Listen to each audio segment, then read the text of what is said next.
Over the last month or so, I've released 3 feature-length reviews expressing what exactly I love about Dragon Ball Z in excruciating detail, examining everything from the thrilling Saiyan invasion, the chilling Frieza saga, and the massive but widely acclaimed Android and Cell arcs, the latter of which acted not only as the coronation of Gohan as the Earth's new primary defender, but the conclusion to a story that many widely considered Akira Toriyama's finest work, his magnum opus, one that exposed the complexities of this story, its highs, and the subtle genius behind the mind that helped to bring it all together.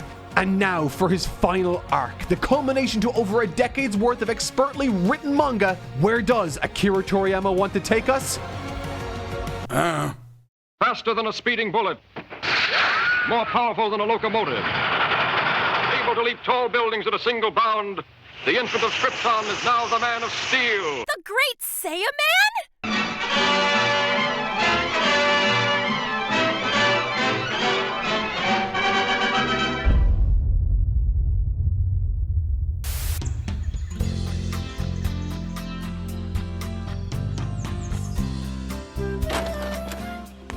Wait, Gohan, your lunch!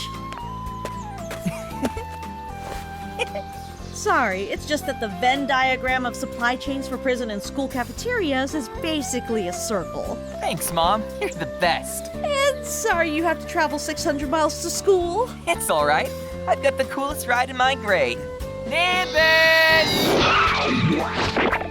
Later, Mom. Always listen to your teachers! And remember, all women are liars and you'll always be my baby and you'll never grow up! When can I go to school? When your father comes home. After what has been an exceptionally long stretch of increasingly more severe and serious stories told, this small prelude to the upcoming material is perhaps the most refreshing palate cleanser the series has to offer. And while it does feel somewhat strange for reasons I will absolutely get to later, I think it's clear that this is Akira Toriyama at his most unbridled in a very long time, creating an arc that shares more in common with the first arc of Dragon Ball than perhaps any other. And it is that very aspect of this arc that, in my opinion, makes it on a meta level the single most fascinating introduction any Dragon Ball arc has to offer, forcing me to examine not just how the plot functions, but additionally why this path was chosen at all for these characters. Having been thrust through the exciting Tenkaichi Budokais of Dragon Ball's past, all the way through to the Cell Saga material, there's been what has felt like a gradual increase in stakes, emotional or otherwise, and yet here we are, going to school, stepping in to stop street-level crime, hiding our secret identities, and exploring a budding cat-and-mouse game / romantic relationship with Videl. Why? This shift in approach and atmosphere is so dramatic, so drastic, so sudden, it seems impossible to consider that it came about unconsciously, and I don't think it did. It's almost like a soft reset for the series, consciously and structurally distancing itself from what came so naturally before. And for me, this complicates things.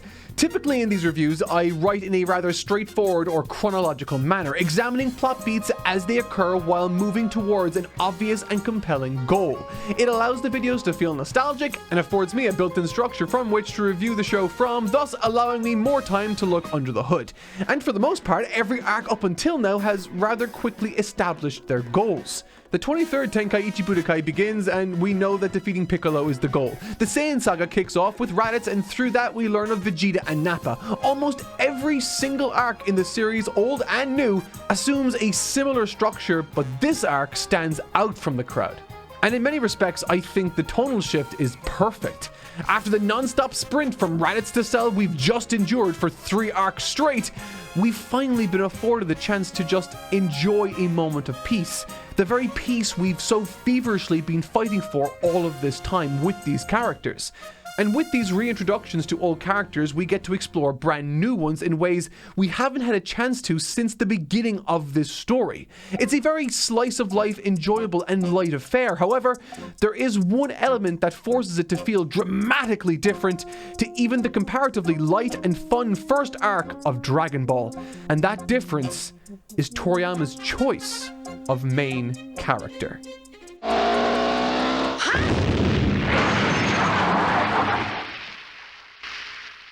Son Gohan. It should come as no surprise to anyone that this story pivots in a rather Goku way. What begins as a wholesome and slice-of-life tale of Gohan navigating his responsibilities as the Earth's hero in the big bad city quickly switches gears to something far more familiar once a certain tournament is announced in the story. And I'll even acknowledge that when reading along, this might feel somewhat fine, if not almost unnoticeable. However, when your job is to analyze stories like mine is, you start to notice a few things. And what I noticed was a pivot so seismic that it dwarfs, in my opinion, every other pivot observed in the prior arc.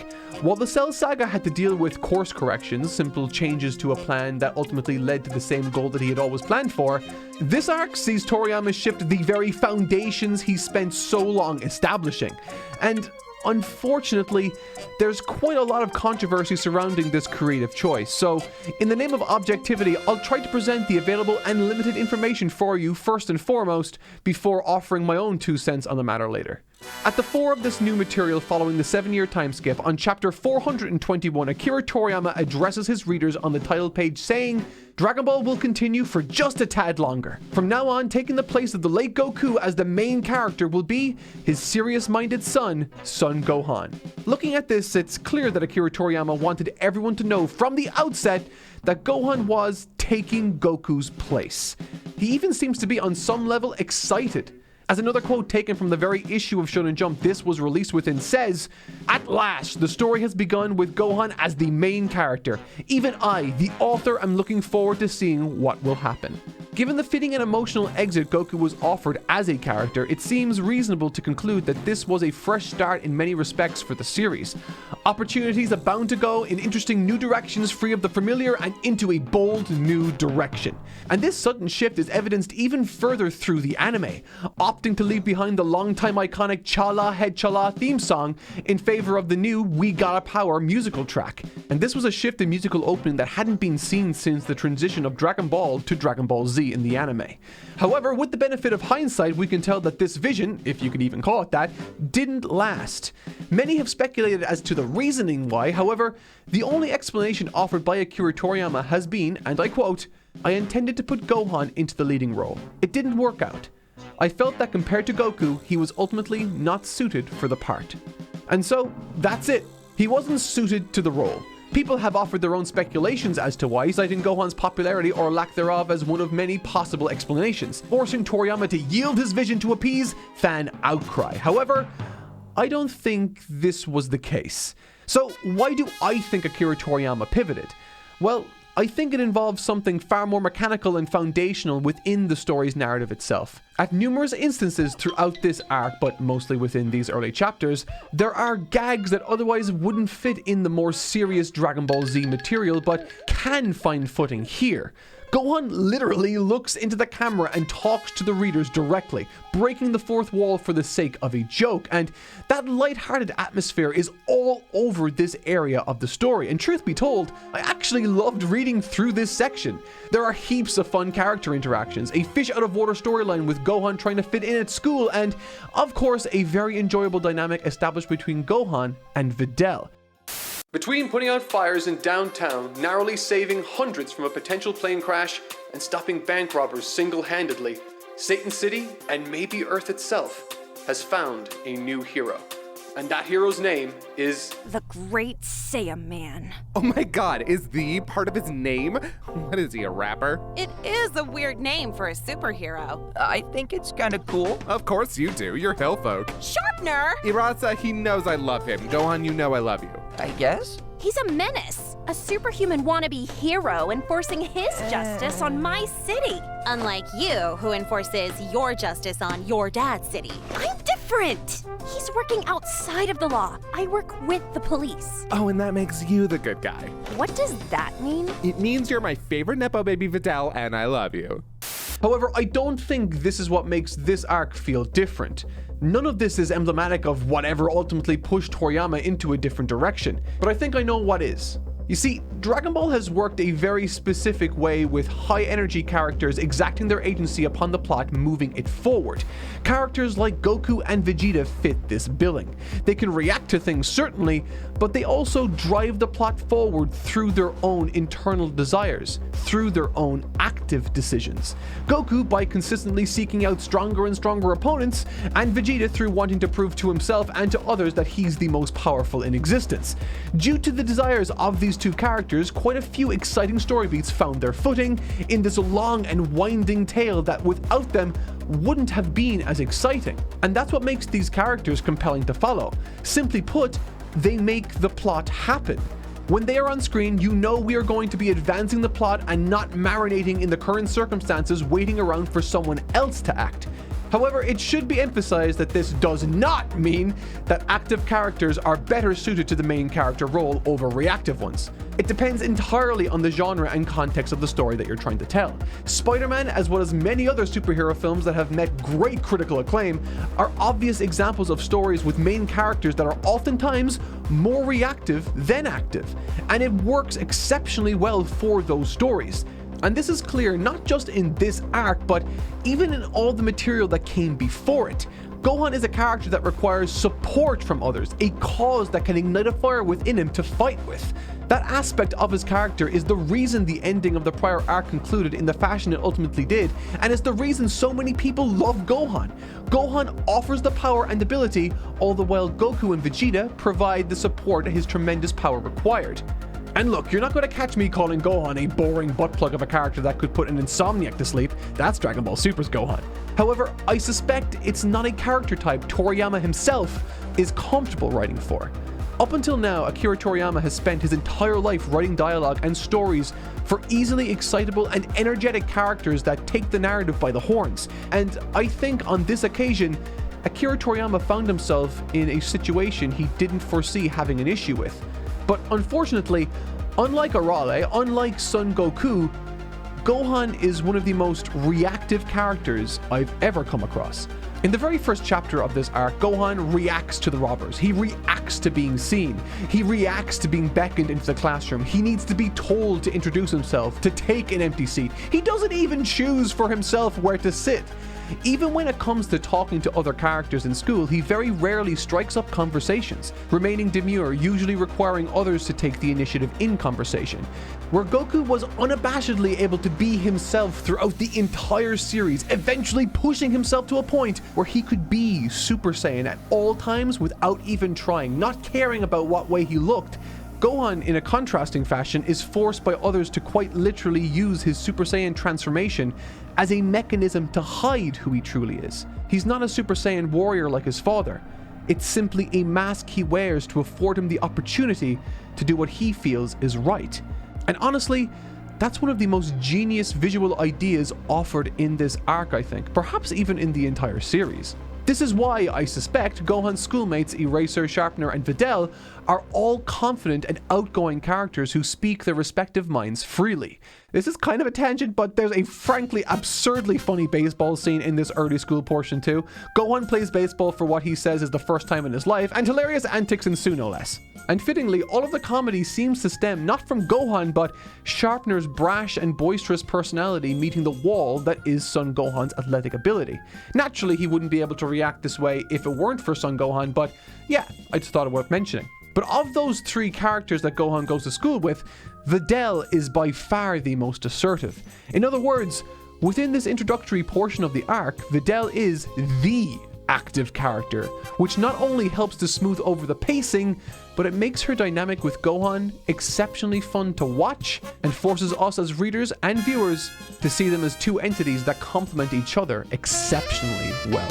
Where her father is a fraud posing as the Grand Protector who saved the world from Cell, right under her nose is literally the one responsible for Cell's defeat, and more than that, just like his good deed stopping those thugs suggests, he actively avoids any and all credit for these performances, all for the exact same reasons he never entertains the idea of stopping in the first place, because he's a good person, and feels that this is his responsibility, not something he deserves praise for, but something that he should and ought to do.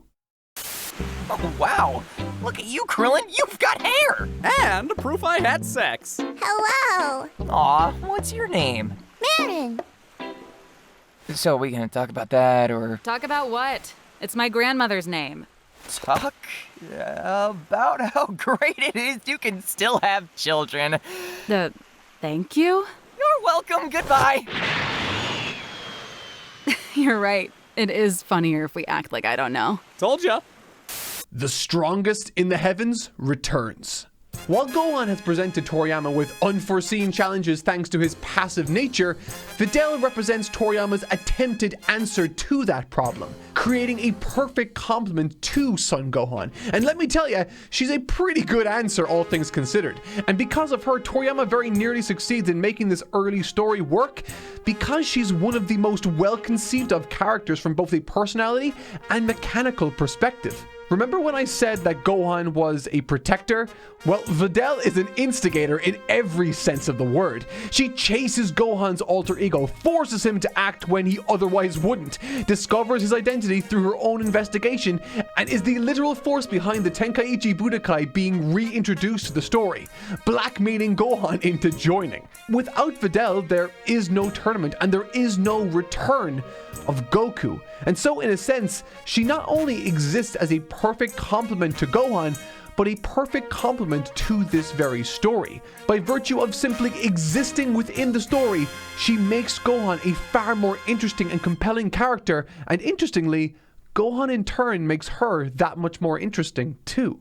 A key element of Videl's identity is that she's the champion of Earth's daughter, the offspring of a larger-than-life character that casts a shadow so vast, he steals the focus in pretty much every scene he participates within. Because of this, she has grown up in his shadow, often not treated with the respect she so sorely deserves as a fighter. And as a result, unbeknownst to both her and her father, she has long since surpassed him by a considerable margin, though unfortunately no one around her can see it. That is until Gohan steps into her life. Videl is the only one at school that sees Gohan for who he is, and conversely, Gohan is the only one who sees her for who she is. And it's that inverted dynamic that makes these two so interesting. For Gohan, with his father, Goku has literally said that he was better suited to this role than he was. In other words, where Videl's father steals the spotlight from her, Gohan's father relinquished that very spotlight willingly to someone he was happy was better than him. Where Videl is seeking out the respect and acknowledgement of others, Gohan quite literally and specifically tries to avoid it at all costs. Nothing happens randomly in this story apart from that fish, and Videl's challenge put forth to Gohan is no different. And it's made on the back of her discovery that Gohan is the son of a former world champion. In a sense, Gohan represents to Videl the opportunity for her to step out of her father's shadow. And in a way for Gohan, this agreement to participate in the tournament and train with Videl allows him to retain his secret identity. It's a near perfect dynamic that I would have loved to have seen explored further had the story gone a different direction. So then, great Saiyaman, what's your story? I'm just a small-town boy with alien blood looking to make a difference. You? An agent of justice, cleaning up the city and fighting against the filth that took my mother from me. Oh my gosh, criminals killed your mom? Well, no.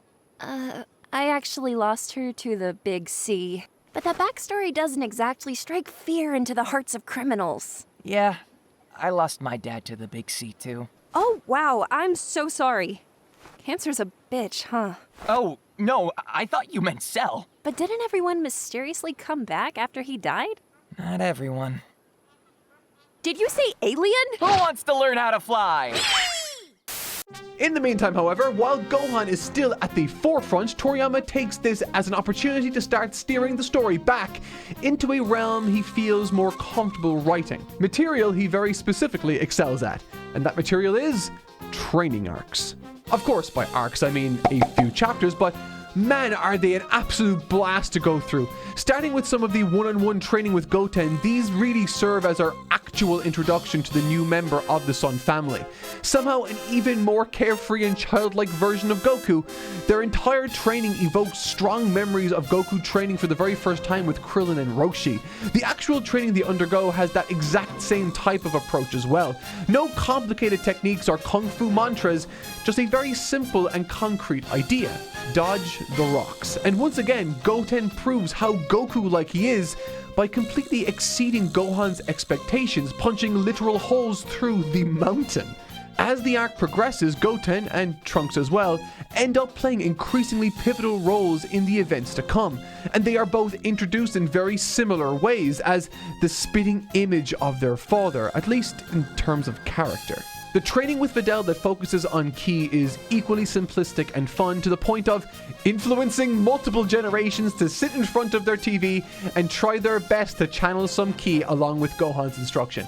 No, it's okay. You don't have to lie. I did it too. We all did. But again, it just speaks to how good Akira Toriyama is at this fundamental training business. Even something as mundane as learning to fly, a move that has become completely ubiquitous for the past several hundred chapters, is distilled to its core and presented in a way that is just so enthralling to view and read.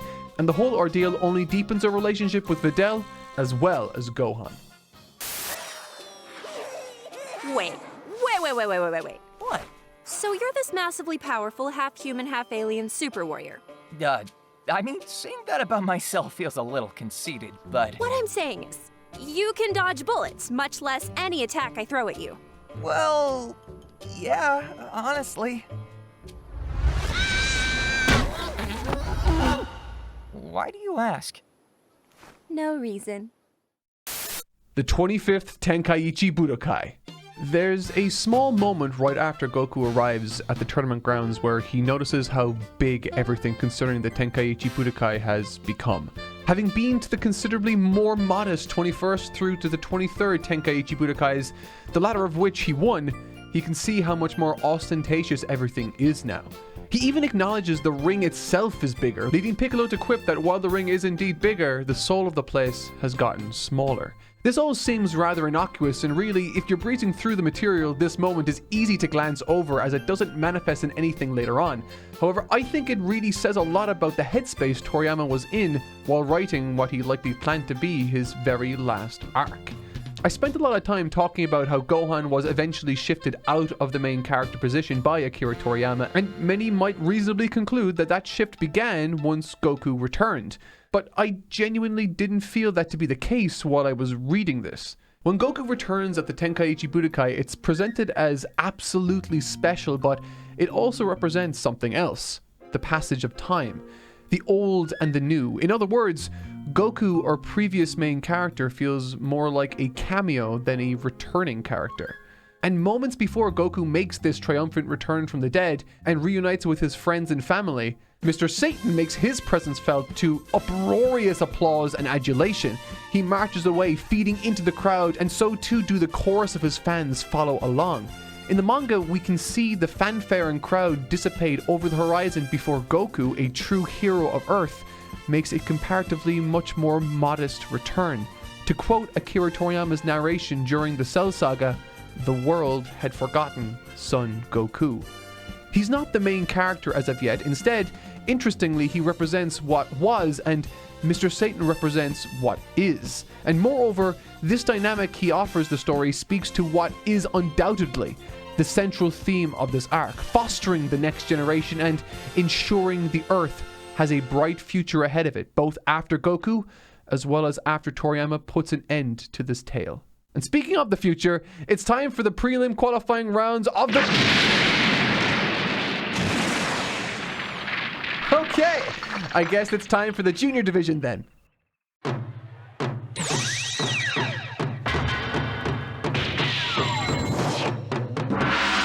Goten versus Trunks. It is crazy that outside of the random run-ins with criminals and some loose training sequences, this is the first proper fight in the arc. 13 full chapters, or over 3 months of real time passed by to get to this point. But honestly, I think it's worth the wait because what we got was brilliant. It's still very lighthearted, but with the added rivalry of Goku and Vegeta watching their kids for the very first time, it's a wonderful proxy to add even more tension to the occasion. It's sort of like watching the two old main characters Pokemon battle each other with their own children. However, the fight itself is plenty enjoyable from an artistic standpoint. I think my favorite aspect of it can be seen in its general messaging with the conclusion to the fight itself. And with this in mind, I think it's my favorite fight in the tournament. The general message of the fight, I think, is that for children, the guidance of those they look up to is more important than anyone might realize. Now, I do have my reasons for thinking this to be the message of the fight itself. The first time we hear about Vegeta in this arc is in the context of training his son, Trunks. And the first piece of dialogue he utters is directed towards son Gohan. Gohan, 体がなまっているぞ。いくら平和だからといっても訓練はしておけ。はい。 This might seem callous or at the very least out of pocket to a regular person, but coming from Vegeta offering advice off the back of training voluntarily with his own son, it might be subtle, but it's clear that the themes and lessons of the previous arc have had their impact on him. The old Vegeta wouldn't have ever dreamt of spending time with his son, let alone training with him. The old Vegeta wouldn't have offered advice to others unless he stood to benefit in some capacity. In this arc, he's an entirely different person, and all of that is communicated in the very first scene he contributes to. Furthermore, with regards to Goten, from the moment he walks out in the juniors division all the way up to the conclusion of this final with Trunks, I love how the youngest of the Sun family is characterized. It's a total contrast to that which Gohan was introduced to the story with. While Gohan was made to be the exact opposite of his father in almost every dimension, as I outlined in the prior arcs, I think there's strong evidence to support the theory that Goten shares a remarkable amount in common with his father. He's childish, incredibly naive, sheltered, and picks up on techniques and abilities remarkably fast. Techniques like flying, Super Saiyan, and the Kamehameha. Most of his arsenal he's learned either from his mom or his older brother that he looks up to a ton. And while Toriyama's panel flow is as strong as ever, boasting more fantastic layouts and posing, the ending to this fight is by far the most interesting aspect of it. Trunks, the more experienced of the two, in an effort to prove his superiority over Goten in front of his father, offers to not use, in addition to Super Saiyan, his left arm. But Goten uses this as a chance to prove to Trunks that he's more than he ever gave him credit for.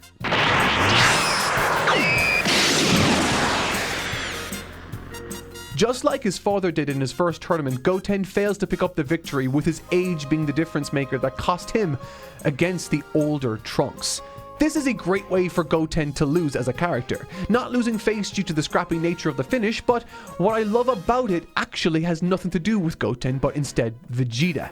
The wager Trunks made with Goten right here to not use one of his arms mirrors almost exactly the very wager that his own father made with him in the gravity chamber. It's a wholesome moment and one that speaks to how much Trunks looks up to and wants to be like his father, further emphasizing how different Vegeta is and how much better off Trunks is as a child with him in his life. Without Vegeta, Trunks might not have won.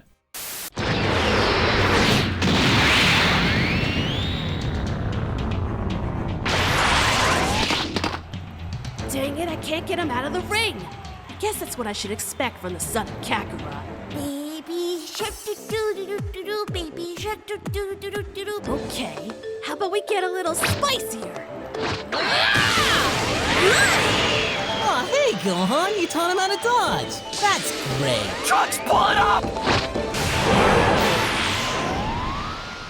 Wait, does that mean we can use pew-pews? Of course we can, duh. Cool. Kame! Dude, you're not even saying it right. It's Kamehameha! Wait, even if you say it wrong, it still works? Then why say it at all? Because it sounds cool! Does it though? Oh, come on, he knows I love him. You know I love you, the great Saiyaman. Seriously though, who put that do-rag on him? And then, of course, Toriyama can't help but interject some more funny into the tournament, even at its first climax.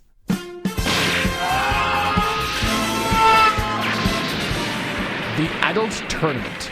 The beginning of this tournament feels exceptionally strange, and that's not to say that every other tournament before this felt the same or similar by any means. They all gave us unique reasons to hang on every page turn, whether it be any of the Tenkaichi Budokais from early Dragon Ball, the Cell games, or even Baba's tournament. There's always been a narrative through line that was established before those outings. In other words, they all had a goal. Whether that be Roshi to stop Goku from winning, the rivalry between the Crane School and Roshi's crew, the threat of Piccolo Jr., the fate of the Earth, friends, or more. There's always been something to latch onto that sets a particular tournament apart from the others. However, curiously, with regards to this tournament, what sets it apart from all of the others is that it doesn't seem to have a clear goal right now.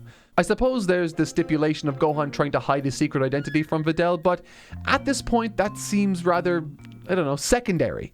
And of course there is a somewhat interesting sense of Videl trying to make a name for herself away from her father, but those two feel incidental or rather secondary than what would normally be present. And instead of this goal, this arc seems to be almost acting as a celebration of Dragon Ball instead. Having fun with all of its characters, new and old, as they engage in hijinks. That is until the plot suddenly shows up and slaps us all to attention. To add further strange fuel to this already frankly strange tournament fire, the lots that are drawn present us with one of the most highly anticipated rematches in the series' history. Goku versus Vegeta in the opening round. And seemingly unresolved rivalry now offered its chance for resolution, much to Vegeta and Goku's respective delights. But again, this is strange. Normally tournaments are structured such that there's a clear path to follow to the finals for the two focused characters. Starting at the prelims, they make their way to the quarterfinals and eventually semifinals before arriving at the end of their path at the climax, facing off against one another. But instead, fittingly, Toriyama decided to flip the structure on its head, in the process throwing any and all expectations we might have regarding this tournament out the window, which would be a disaster structurally if he had any intention of seeing this competition through to the very end in the first place.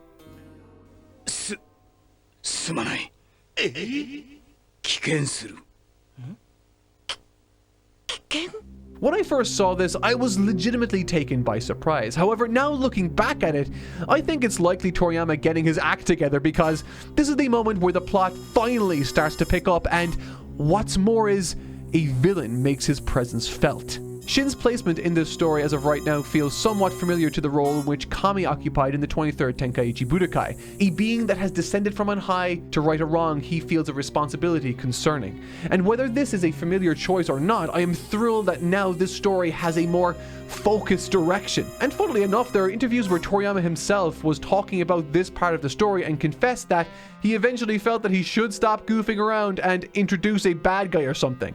And he does just that. Videl versus Spopovich. As I've said before, Videl is a character that's defined by her agency within the plot itself. Her ability to strive for her own goals and instigate events in the plot to help her push towards those goals very much make her who she is presently. Early on, she was one of the only reasons the story had any conflict whatsoever, with her seeking to carve out her own place in history as a respected fighter and not simply her father's daughter. She's very capable, perceptive, and intelligent, picking up on clues and outsmarting Gohan on a number of occasions so far. However, in this scene, in this fight with Spopovich, that active quality which defined her character is taken from her. As the narrative passes through this moment in the tournament, so too does the story begin to pass over Videl more and more, ultimately changing her function within it. It's a point where the truth is revealed to her, and ostensibly it's revealed how little control over anything she actually has. This is where the story truly begins for this arc, but it's also where Videl begins to lose her spotlight. As stronger foes are introduced, her place in the story begins to wane, a shift that continues all the way through to the end of this story and well into Dragon Ball Super, where she is, well, let's just say there's a reason I didn't mention her a single time in my multi-hour review of Dragon Ball Super. For now though, this fight acts as the last stand for Videl, the result of her headstrong, blunt nature crashing headfirst against a foe and really a plot that she doesn't stand a chance to beat. Despite being the daughter of a fraud, she has faced every challenge in her life so far with absolute determination, and that very determination is what pushed her to overcome all that has stood in her way. Facing off against situations that would put her in league with the Dragon Ball crew at the beginning of the series, she has been yet another bastion of hard work overcomes all. So much so that even Goku, who just moments before showed zero interest in Satan's fight, goes out of his way to check in on Videl's. She may not be on their level, but she has clearly worked hard enough to garner Goku's interest, and that says a lot. But unfortunately, sometimes there are walls that are too high to climb. Not her own undying determination, not her legitimate strength, not even the otherworldly techniques that Gohan, the savior of Earth, taught her, can protect her and help her through this moment. And with no prior experience with defeat, she faces the consequence of that wall in a truly brutal and painful way. It's a tough read in the manga and even tougher to watch in the anime. In all my years of watching brutal violence unfold, this is without a doubt the most heinous, unnecessary savagery we've ever witnessed! Oh, come on, this could be way worse. She still has all her vital organs. All of them? I have to do something! I can't let this continue! No, Gohan. If you step in, you'll be disqualified. Damn it! You're right! Oh, God, my arm!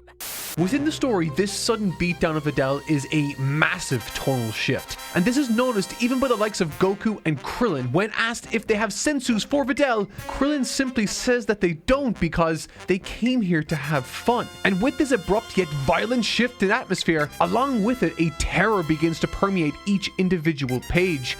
A sense of unease begins to build as we experience this dark mystery unfold, with Gohan now being used as live bait by the Supreme Kai, allowing him to be ambushed by Yamu and Spopovich, and that's when I noticed it.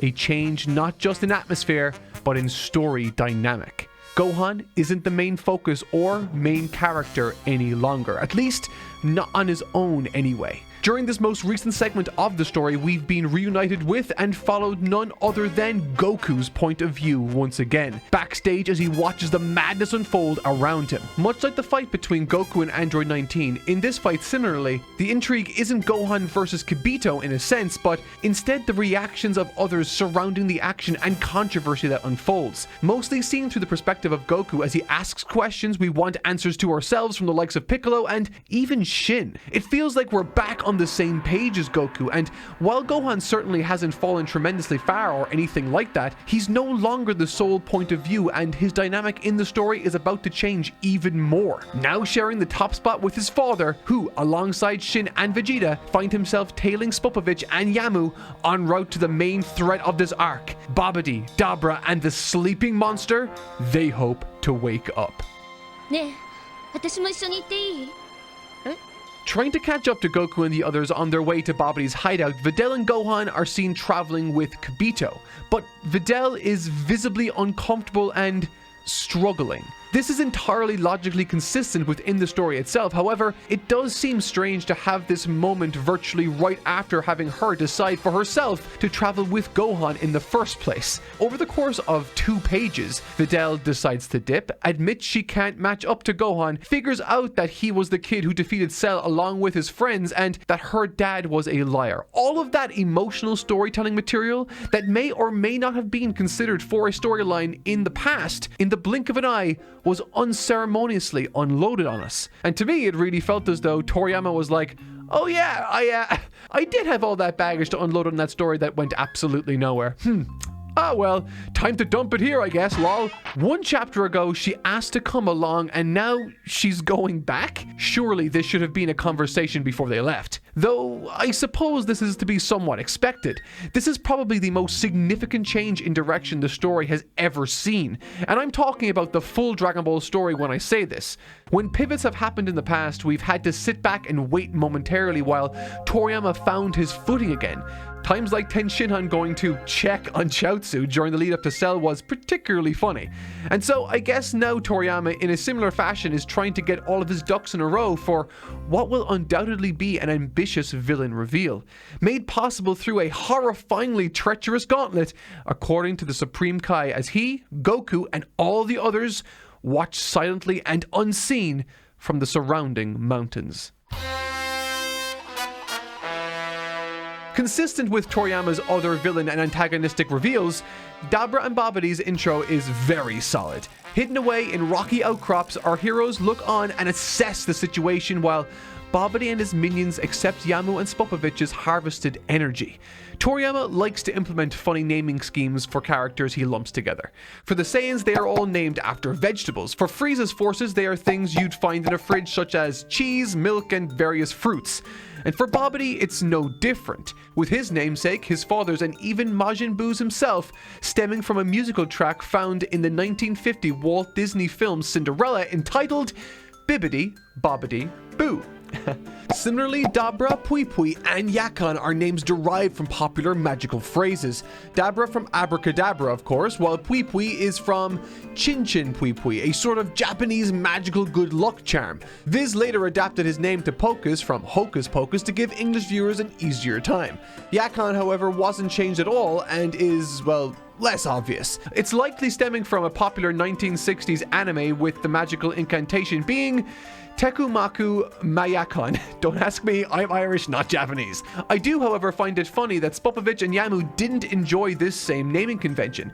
Perhaps Toriyama saw it unnecessary to name them this way, or, more likely, Toriyama had yet to decide which villain would show up and therefore gave them more natural sounding names. And this speaks to the idea that this whole second half of the story was really an impromptu decision. But it's not like it matters much anyway, because as soon as they fulfilled their purpose, Bobbidi demonstrates his cruelty firsthand, and moreover, his short-sightedness, a trait that becomes important in his characterization later on. Using his wicked magic, he stretches Spopovich from the inside out in grotesque contortions before he explodes, while Pocus sees to a fleeing Yamu in distress.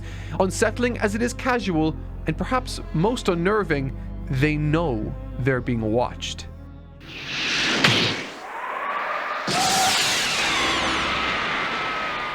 Bobbidi's Gauntlet. This gauntlet that challenges our heroes against these magic monsters is a fun idea, one that establishes a clear structure and goal for either side of the conflict to enjoy. For Bobbidi, he needs to steal their energy through combat in order to resurrect his Majin Buu, and for the heroes, this is their chance to quell this disaster before it gets the chance to take hold. But there's something else that further complicates this story that genuinely makes it compelling for me. The revival of Majin Buu doesn't come about because of one simple mistake or a lack of ability necessarily, but instead a series of similarly consistent decisions consciously made by all fighters involved, which allowed Bobbidi every chance he had to harvest the requisite energy from our heroes.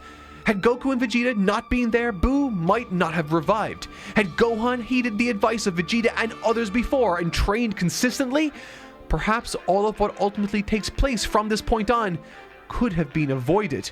And while the heroes of the story have been lured into the proverbial lion's den to take on a gauntlet of unknown oddities, from the moment this first fight begins, Toriyama proves that the lion that threatens this mission doesn't simply dwell within the ship, it doesn't stand across the stage from them either, and it cannot be punched. Instead, the true lion in this den can be found within each individual hero. A conflict inside each of these characters that has yet to be resolved. Characters that on paper should have no problem achieving this goal, and yet, because of who they are, their history, or their nature, our heroes are about to set in motion an avoidable disaster the likes of which will challenge them in ways never before seen. Vegeta versus Pocus.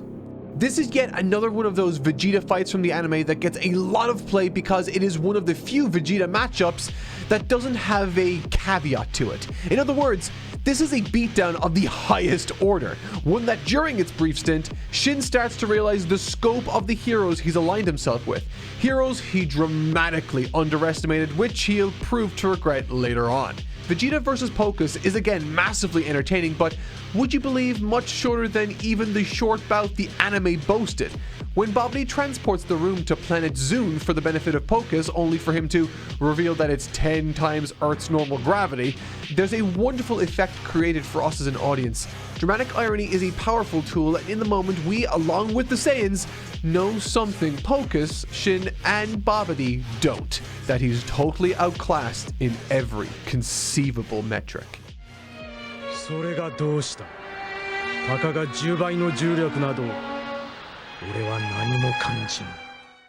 Vegeta didn't even need to go Super Saiyan, and that only speaks to the dramatic level in difference between what Bobbidi has at his disposal versus what the Earth casually has to offer right now.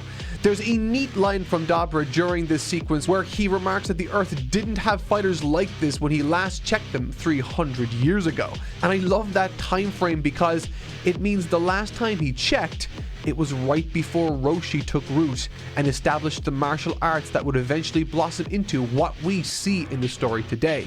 It was a wonderful little throwback for me. Bobbidi and Dabra might have looked imposing and Shin might have painted a devastating picture, but strangely, the message communicated to us here and now isn't that of fear, but instead, as we move down to the next stage of this gauntlet, we're overcome with this bizarre sense that we're massively overprepared for this encounter. Almost like this gauntlet is really just here to let our heroes strut their stuff. And if that fight with Vegeta just planted that thought in our heads, then the next brings it exploding to the forefront of our minds.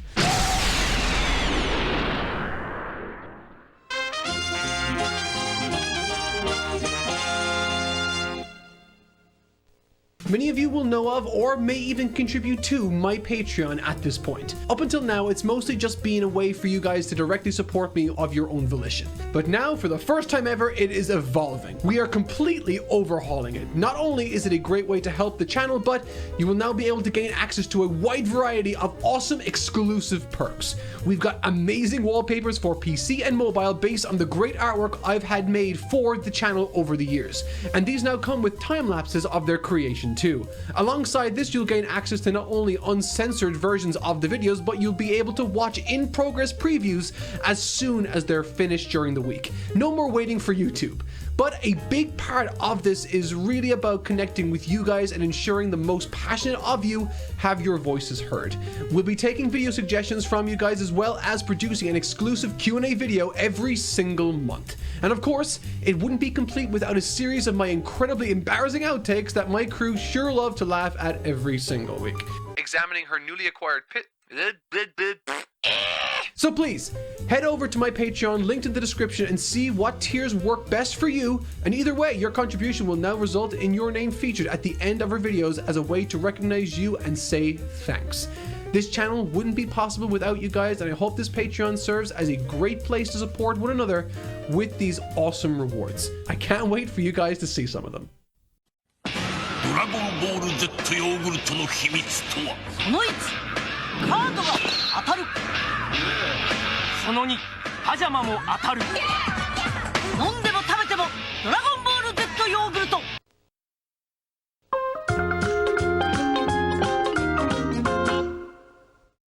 Goku vs. Yakon.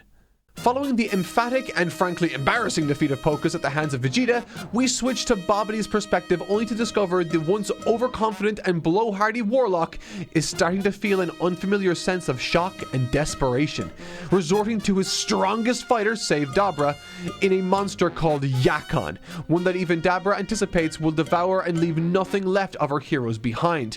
And so, before this fight with Goku and Yakon even commences, we can see that the villains are starting to feel a little hot under the collar, but that was with Vegeta, and with Goku, they don't even know the half of it. Again, offering every advantage possible to Yakon from his home field all the way to removing Goku's ability to see, Bobbidi thinks he secured Buu's resurrection with this ploy.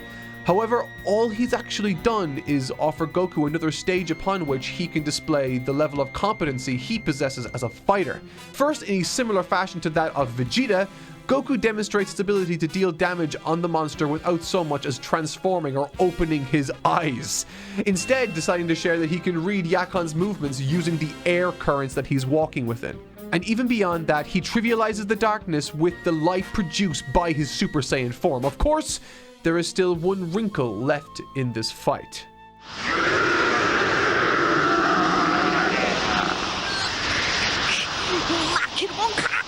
Though it initially seems to be yet another beatdown, this fight hides within it a lot of subtle setup narratively. With Goku instructed not to turn Super Saiyan as Yakon eats light energy, he chooses instead to double down, turning Super Saiyan and then filling him to the brim at the last moment, turning Super Saiyan 2. Not only is this Goku imposing his clever nature once again, but this single approach unfolds a lot to come. In that single action, we not only learn that Goku and Vegeta have achieved the form previously held only by Gohan, but have also planted a seed for Vegeta himself. In that moment, as Goku showcased his true strength, though his reaction is reserved, the seeds have been planted for Vegeta's upcoming midlife crisis. He saw the results of Goku's afterlife training and no doubt felt the truth that Goku is noticeably stronger than even he.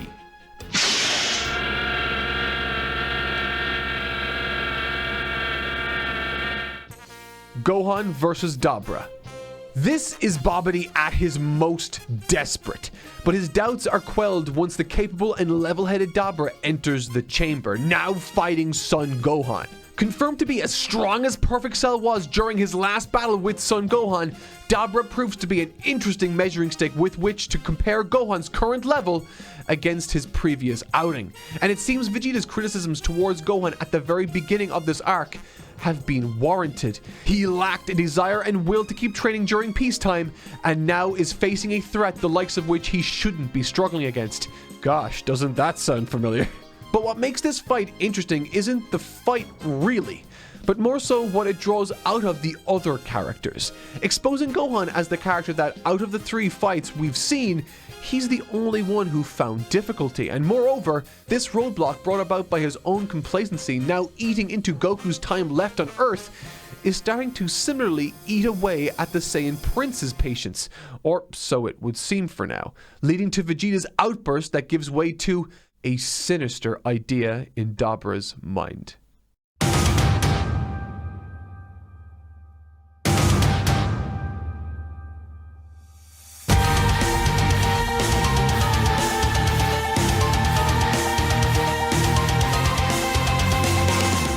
This reveal is what the stakes of the arc really established themselves as. Before, the greatest threat present was Dabra, a foe who we know for a fact could be easily defeated by half of our combatants. But now, the dynamic has shifted.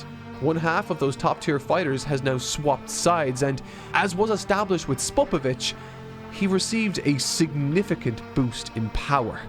How this is all presented leading up to it is a very careful orchestration, however. Though it seems simple on initial viewing, Vegeta just losing his patience and Bobbidi taking advantage of that, with the hindsight of where the story goes later on, it's pretty clear what Toriyama had in mind from the get-go. From the moment Vegeta sees Goku power up against Yakon, his entire demeanor shifts. While Gohan holds his own against Dabra, Vegeta's outbursts are not subtle or nuanced. They are pretty loud and pointed moments for what we later learn was a meditated attempt to get Bobbidi's attention.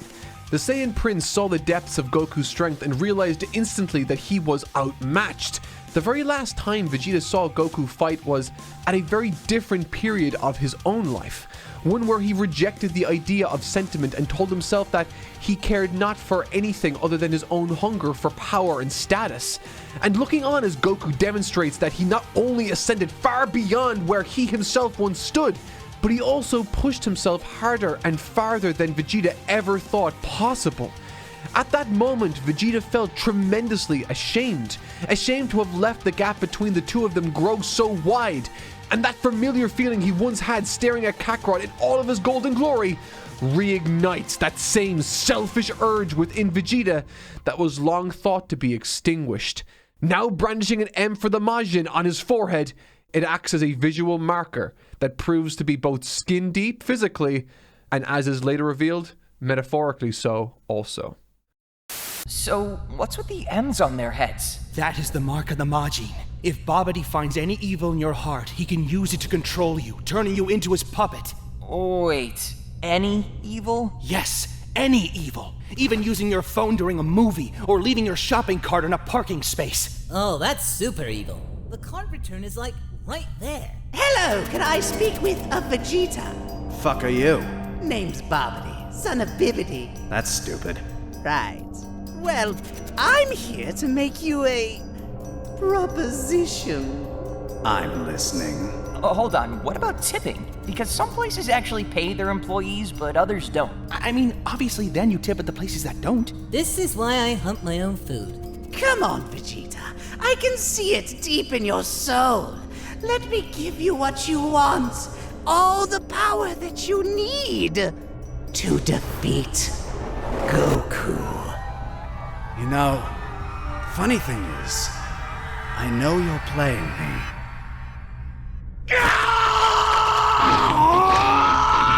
Wait, no! Don't tell me that Vegeta has darkness in his heart! Oh no!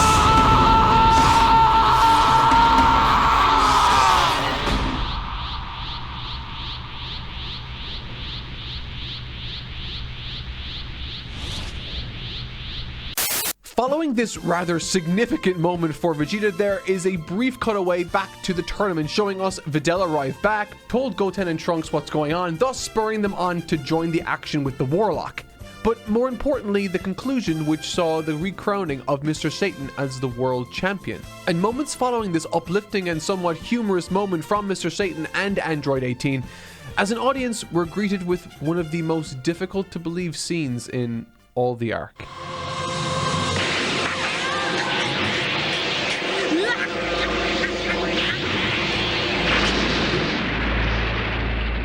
This is a tough scene for a number of reasons. One, because naturally it sets in motion a series of events that define this arc and the scars it leaves. Two, because we know what it means for a character like Vegeta and those he loves looking on to bear witness to. And finally, the third reason, I find this scene rather difficult to get through because in some ways, even when I take into consideration the broader message of the story and arc of the character, at this point in Vegeta's story, this feels almost a step too far. Which I accept is the point of this scene. After all, Vegeta knows he needs to cross a line to get the reaction from Kakarot he desires, but in saying that, I do have some thoughts. Broadly speaking, this is a necessary and phenomenal portion of Vegeta's character arc, one that shines as a favorite for many Vegeta fans. What initially began as a slow but observable change in the Frieza saga eventually ramps up to a significant change in the Cell saga and is now at a point of no return in Buu. Slowly over the course of this story, Vegeta has changed for the better, rejecting his egotistical and lonely ways for a life where he has begun to embrace those values of family and peace he once previously so harshly rejected. And this shift in his character can be observed not just emotionally and narratively, but it is also observable in his physical appearance in the story. Character design is very important, and no character better represents that idea in Dragon Ball than Vegeta. First introduced during the Saiyan invasion, he wore the latest and most ostentatious armor from the Frieza Force head to toe. Large shoulder pads, bright blue jumpsuit. This was Vegeta at his most cruel and lost.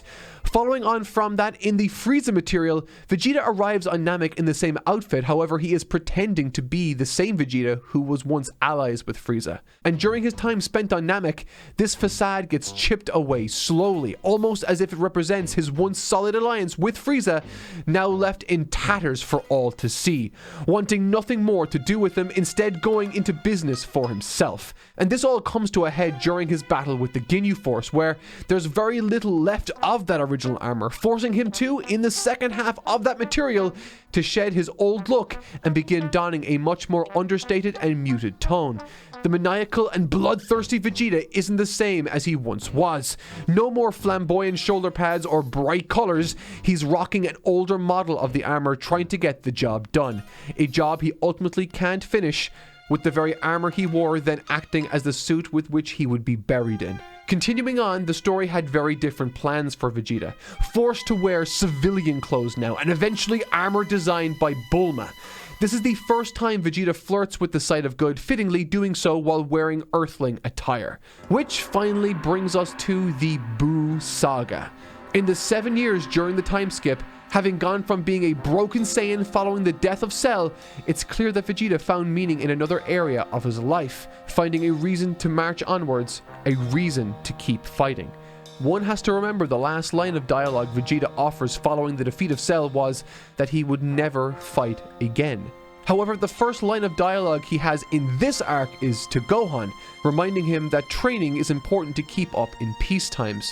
Nestled into that friendly piece of advice to Gohan is the suggestion that Vegeta found something to fight for. He found a reason to pick himself back up from the pits of despair during the time skip. In other words, he found something to fight for and moreover, train for. Because now he has something he values protecting. This is the most domesticated and well-adjusted we've ever seen Vegeta, and this is reflected once again in the clothes he decides to wear during this material.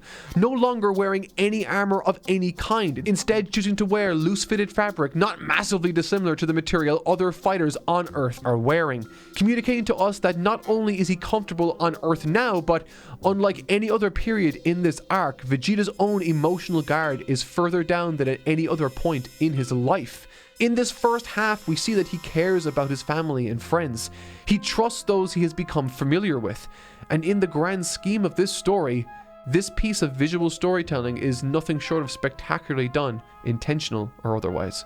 However, while these subtle and explicit developments in Vegeta's character are evident for all of us to see, and while Vegeta's sudden and violent relapse feels both reasonable and compelling on the story front, it's this degree of severity he lashes out with at the Tenkaichi Budokai that feels almost out of character for this moment.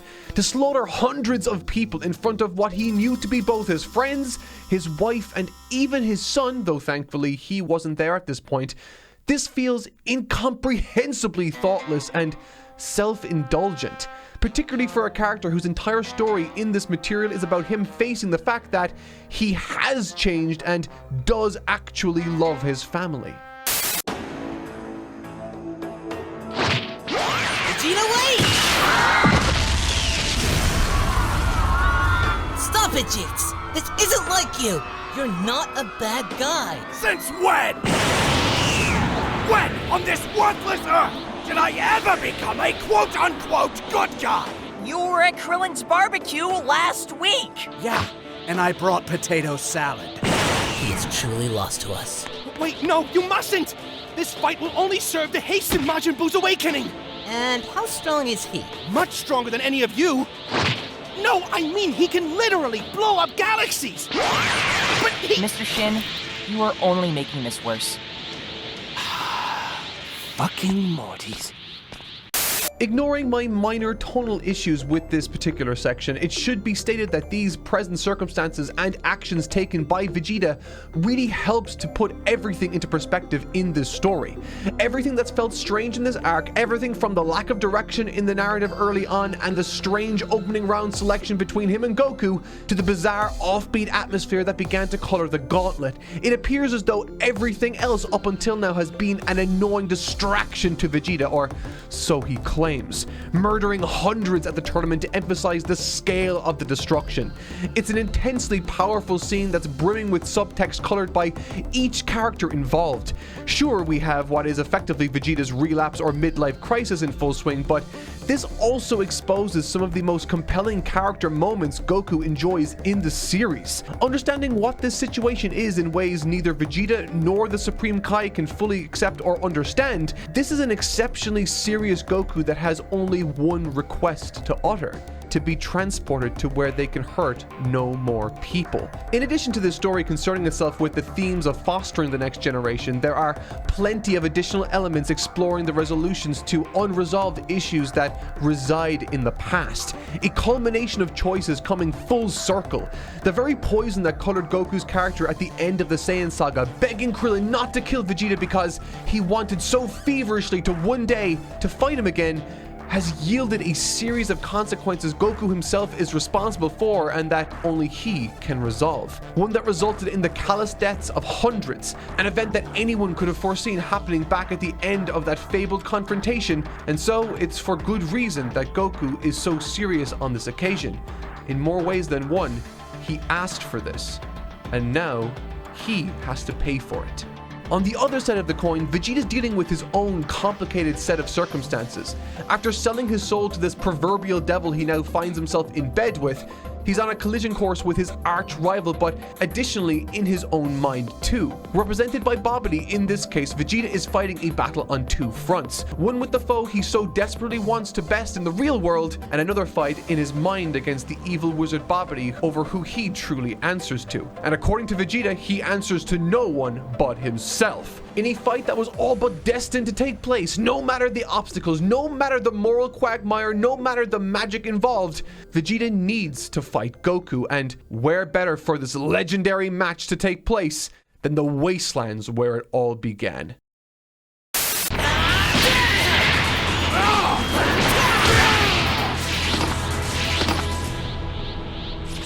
Vegeta, I don't understand. Why would you let Bobbidi do this?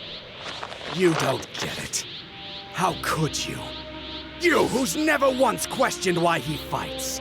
You've always lived for yourself, trained for yourself. But once you were gone, I lost what drove me to be better. I lost my edge, and now I'm going to PTA meetings and Krillin's movie nights! Listen to me, Kakarot! I'm using his fucking name! But now I have a chance. A chance to finally fight you one-on-one. No outsiders, no interference, just you, me, and my victory. Alright. That's it? Yeah, look, geez, I'm just here for the fight. You don't gotta justify it. God, I missed you. What's that? Interestingly, and perhaps surprisingly to those of you that have only watched the anime, this fight isn't afforded the same emphasis or spectacle in the manga. While the grandeur of the fight in the anime is an absolute treat, much of the fight in the manga is actually off-screen, though not all of it. Retained in the manga are the elements that boil down to what is effectively the true meaning of this fight. Not the actual blows the fighters trade, but the words they speak amidst it all. You see, while this fight is exceptionally cathartic and exciting to see unfold, the context it operates within is what ultimately changes our feelings towards it. Outside of boasting the same fighters in a very similar location, this fight isn't anything like the original, and that difference is made all the more apparent as the fight and Vegeta's thoughts unfold. A near tragic fight between two rivals, it's clear how avoidable this all would have been if not for Vegeta's crisis of faith, so to speak.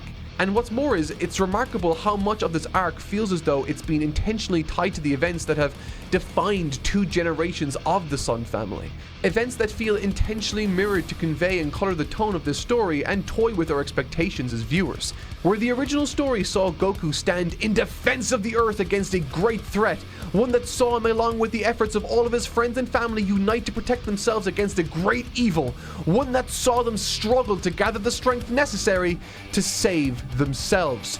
Comparatively, this fight we see before us feels like a total vanity trip, an ego-driven enterprise that only serves to create negative consequences for those that need to and will pay for it. It's been demonstrated to us that they already have the power, they already have the means to change the course of history, but they don't have the will. Instead, they are all caught up in either the consequences of their own past actions or their inability to move on from them. And so the net effect of this battle taking place can only be negative. But it's so much worse than anyone, even Bobbidi, could have predicted. In mere moments following the fight's commencement, Vegeta and Goku's entirely selfish side quest has bore fruit that only served to remove the final nail from Buu's proverbial coffin.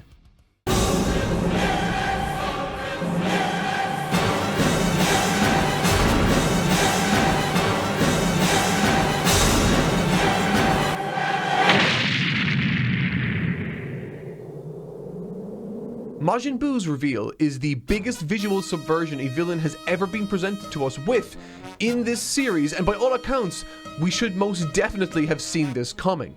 No other villain in the history of Dragon Ball has received so much build-up, dread, or story leading up to their eventual unveiling. Frieza probably comes the closest, but even then, he still doesn't begin to approach that of Buu's introduction. For Frieza, despite getting similarly terrifying forewarning, was very quickly revealed to us, unlike Buu. Ever since Shin made his surprise debut in this series, we have been building up to, in one way or another, this grand unveiling. There's been suspense, drama, swerves, a gauntlet match, and a host of other elements that have all assembled together for the sole purpose of building to this one monumental moment. And that moment plops out and starts dancing and stretching like a cartoon character. And it makes sense. Like I've said in this video already, this arc feels like Toriyama at his most unbridled. It reads sometimes similar like his old super gag-centric material early on with fourth wall breaks and crazy dialogue. Heck, he even at times took to changing the narration text boxes in this arc. Text boxes that one time in the past denoted Toriyama's own internal voice now chime in to present Gohan's voice instead, almost to reflect the superhero comic book type vibe he was going for. This is all to say that this arc is built differently. Naturally, the nature of Majin Buu's state gets expanded upon later, but you can't deny the impact of this unveiling. Having spent a considerable amount of time in a rather serious atmosphere, all building to this pivotal occasion, Buu looks and acts utterly disarming and, well, ridiculous. But that's the point. And it's where all of the terror he offers the story stems from early on. The contrast of his appearance against the reality of his actions, even the way he looks right now set alongside Shin's dialogue, is almost comical. It's too late, we can never escape now, Shin explains, while Buu is dancing and seen goofing around in the background like a fat genie. Finally, after all these years and all of my hard work, he's finally been set free! My baby boy, Majin Buu!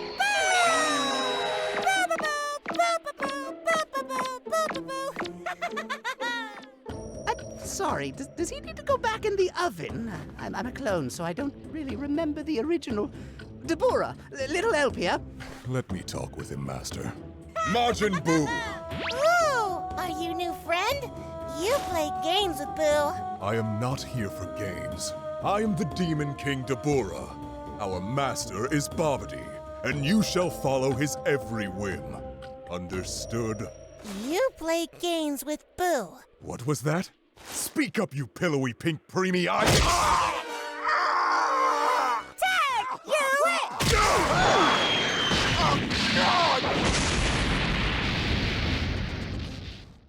Following this, even Shin, the god amongst gods, admits to making a foolish mistake in underestimating the sheer strength and ability of these mortals living on Earth. He reveals to Gohan that had he known of their ability, he could have gone about things differently. And I think there is a very good reason Shin and Gohan are paired together for so much of this arc's early material. They largely exist as parallels of one another. Both exalted individuals who have a lot expected of them for one reason or another, and yet have entered this situation woefully underprepared. Had either one of them approached this with the requisite knowledge or preparation, it is almost certain that these events could have been avoided. And in Shin's case, he never even considered for a moment that there existed anyone he could meaningfully consider an opponent to Bobbidi's forces. Any possible way to combat this impending outcome but via pure cunning and trickery. But he was wrong, and by the time he came to know this, it was all too late.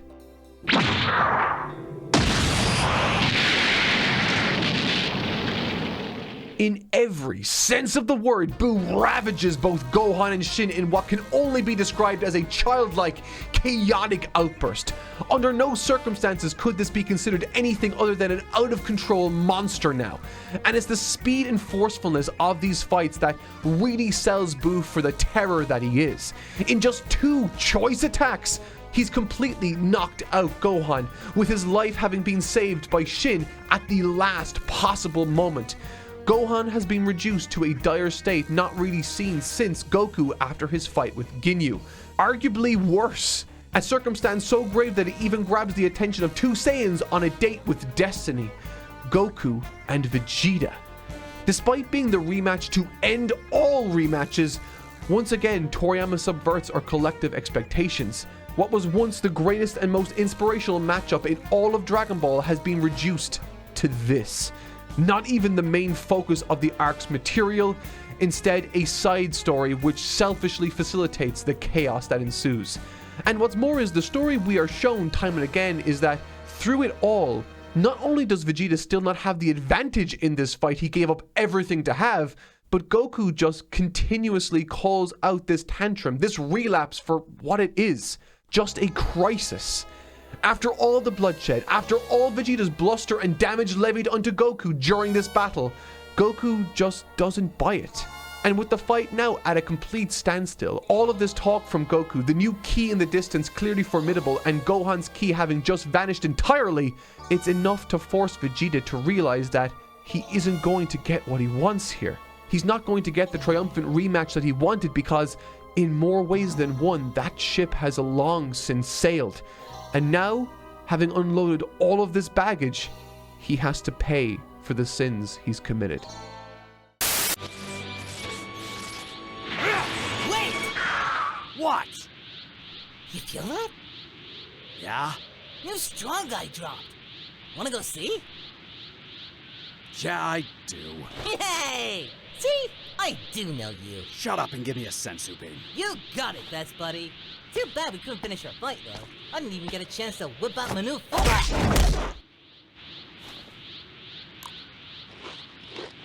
Victory for Vegeta. Meanwhile, while all of this terror has taken place, almost poetically, Goten and Trunks, representing the generation that will inherit the problems and sins of the past, are none the wiser to all that has transpired. Discovering once having arrived on the scene of Majin Buu's release, a few familiar-looking statues, the chilling remains of their friends, and they break Piccolo! Meanwhile, Dabra starts to clash with Buu. Unlike Bobbidi, Dabra can see this monster for what it is. He can see past all of its disarming fanfare, and it's here Akira Toriyama utilizes one of his favorite techniques to give readers their first glimpse at how powerful Buu truly is. Prior to this, during the spaceship Gauntlet, we learned that Dabra is on par with Perfect Cell, and yet here, even when armed with the element of surprise and a literal piece of weaponry, he is nothing compared to Buu. It's a simple technique to establish stakes based on prior content, and Toriyama loves to do this. It's one of the reasons Mecha Frieza exists to be cut down in the previous arc, for example. And so now we have it clearly defined that Majin Buu is unlike anything we've come across in this series. An entity that makes Perfect Cell seem like literal child's play. And with new stakes established, this unfocused and childlike force of nature runs rampant with regard for nobody but his own childlike whims. It's all for his own satisfaction and amusement. Master, I beseech you, look at this thing! It cannot be trusted or controlled! It is but a child! Yes, Deborah, he is a child that must be nurtured and raised into a subservient, obedient little Deborah? Deborah! Where did you go?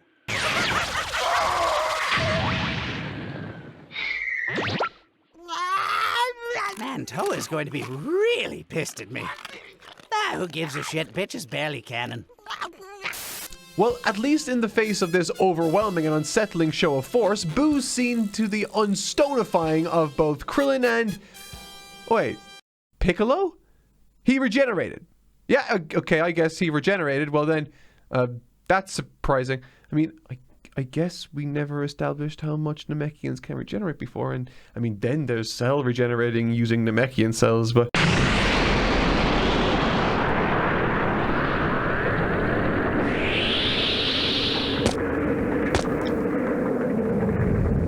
Yo. And this, my friends, is the beginning of the end. And for Vegeta, this is the last thing he will ever see. And I think now is as good a time as any to say that I love this incarnation of Majin Buu's design. The angry face, the dumb cape, the big belt, the steam puffing out of his head when it's mad.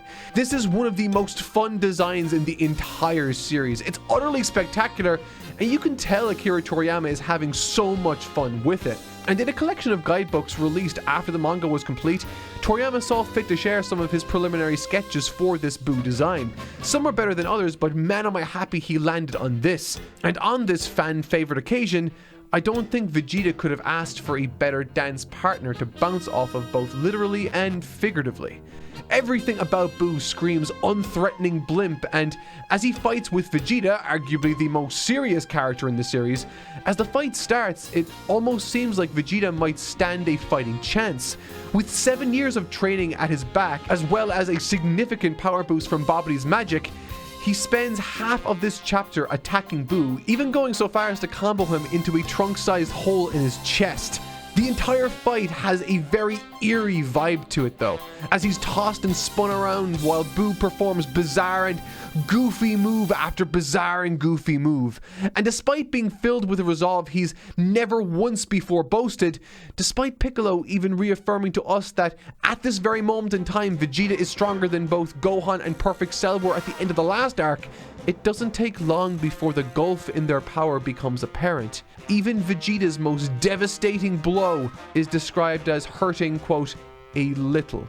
And little is enough to send Buu into an explosion that renders Vegeta into a state remarkably similar to that of Gohan at the end of the Cell Saga. And from here, it's only a few pages before Buu wraps Vegeta into his own goo and begins to beat him senselessly. Vegeta has seen a lot of brutal beatdowns over the years, but there's a distinct hopelessness to this one. With each subsequent blow, Vegeta is bloodier and bloodier, leaving him lying completely incapacitated and defenseless, a fate just as bad as Gohan's. With this, Vegeta has lost. The result of all his selfish crisis and endless conniving, deals with the devil for power, all of it, is exactly the same outcome as the fate of the boy he mocked for his complacency earlier. In the end, despite a powerful showing against Majin Buu initially, all of his actions led him not to his own satisfaction and exaltation, but to his bloodied face in the dirt. Thankfully, much the same way Goku found himself saved from Vegeta long ago thanks to his friends and family by his side, so too does Vegeta now have family and loved ones that can look out for him. His 7 years of peace, whether he realizes it or not, has garnered him not only a son that deeply cares for him, but friends around him that would watch by in desperation as his life is in danger. But there's a difference here, a key difference. Vegeta has had people by his side before. Hell, Future Trunks spent his entire existence in the Cell arc doing his best to support and impress his father Vegeta, standing by his side to the very end. And when the cards were on the table for Future Trunks, seeing the writing on the wall for Vegeta as he faced off against Perfect Cell in vain, he ultimately didn't have the courage to make the save before Vegeta was downed. I mean, how could he? The last time he tried to do that, it only made his relationship with Vegeta worse. So instead, for Cell, he chose to wait until Vegeta was on death's door, knocked unconscious and out of his Super Saiyan state. But here, against Majin Buu, things are different. The Trunks of the present doesn't spend even a single moment contemplating what he should do. The second the cards are on the table for Vegeta, Trunks springs into action, flying in desperately at top speed and landing a remarkably effective kick against Buu. And once Vegeta is unraveled and brought back to consciousness, how does he react? Not with the usual callousness and scorn that we have come to expect from him in prior arcs. No berating, no boasting, and overcompensating for his defeat.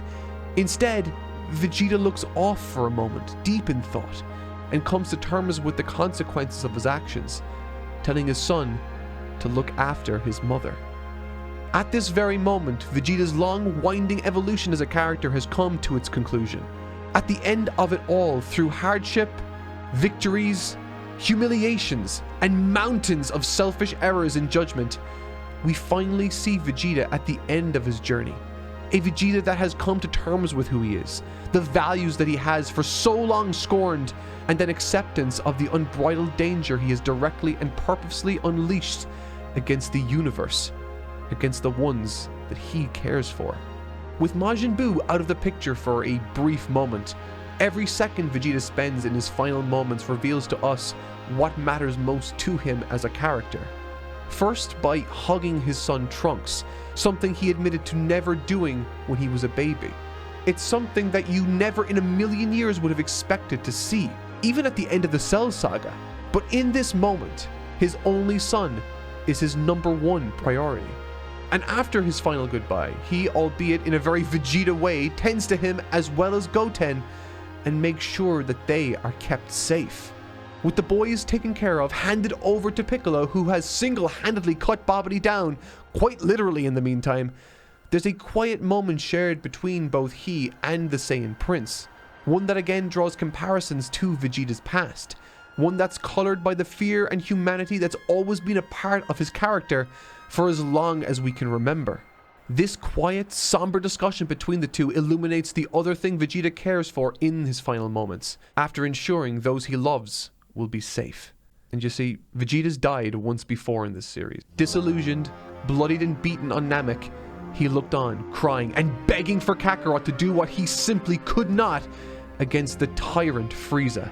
A man that enslaved his race, killed his family and people, and forced him into demeaning subjugation for his entire life. It's a moment that encapsulates the despair and shame he must have felt after living a life holding all of those emotions in. It's one of the most powerful scenes Vegeta's character has ever participated in, but after it had passed, after having confessed everything, alone in the dirt, dressed in the attire of his oppressor, Vegeta died knowing that he wasn't enough, full of regret, fear and sorrow, buried by the man he despised. But in this scene, this circumstance, it's different, and he knows it. Fearful of what he's about to do, he asks Piccolo if he'll see Kakarot in Otherworld. The subtext is clear, however, Vegeta wants to know if he will have an afterlife to himself at all, if he will get to fight on after, or if his soul will be cleansed and reincarnated, forever lost.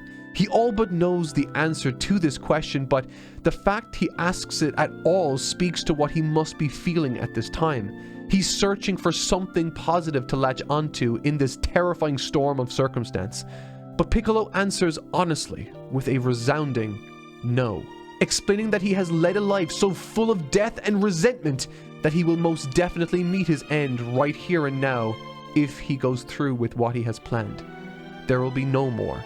His story will end here. And faced with that reality, as the physical manifestation of his own sins marches towards him, he orders Piccolo to get both himself and the two boys as far away from here as he can. Even with irreversible death and reincarnation awaiting him, Vegeta marches forward, knowing he must meet his fate. Vegeta, more than anyone else, has made this mess. And it is clearer than anything else to him that he has to clean up that mess. Anyway, at any cost. Not for himself, but for those he now realizes he cares for. And what follows is a scene so dense with complex emotion that I think it is likely unmatched in the series, past and present. A scene that millions of people across the world recognize as the defining climax of Vegeta's character in this story. One that puts a pin in the long and winding arc he's undergone since first setting foot on planet Earth during the Saiyan Saga. A scene that has remained in the hearts and minds of fans for decades now. This moment is not only Vegeta's last bastion, the final member of the eldest generation ensuring that the torch is passed to those below him, but an act of courageous desperation. The mess Vegeta has made is all but insurmountable, and he knows if he doesn't manage to take care of it somehow, his actions will be the end of everyone he knows. And so, with nowhere left to turn, no other option at his disposal, Vegeta faces his most desperate act, not with fear this time, but with his trademark smile on his face. There is nowhere he seeks to run, no training left to do, no power-up left to surmount this foe. No comrades left to rescue him, no complications left to arise. There is only one thing left. あいつは初めて自分以外の者のために戦おうとしているんだ。己の命を捨てて貴様の片付け方が分かったぞ。パパはな、誇り高きサイヤ人の王子なんだぞ。確かスーパーサイヤ人だとか言ってたね。君がそうだとしたら、史上最強なんてのはそんなものなのかい？僕のパパはすごいんだぞ。サイヤ人の王子があんな奴に負けるもんか。Yo solo quería regresar a como era antes. Ne ho fin sopra i capelli del tuo ridicolo senso di pietà e della tua umanità. Deixe-me abraçá-lo. Ma stupidste! You may have invaded my mind and my body, but there's one thing a Saiyan always keeps: his pride!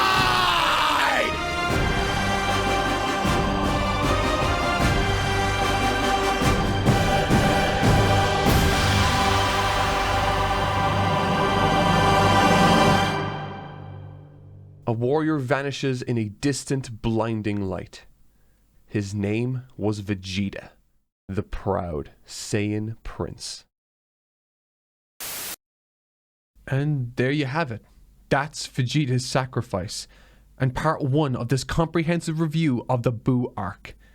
This has been an illuminating journey, one that I've enjoyed far more than I thought I would. In 2 weeks' time, we will be dropping the final part of this series, and with it, the remaining Dragon Ball Z abridged clips concerning what's left of the story. But until then, I've been Totally Not Mark, and thank you so much for watching. Trunks, I'm going to hug you for the first time ever. Oh, cool.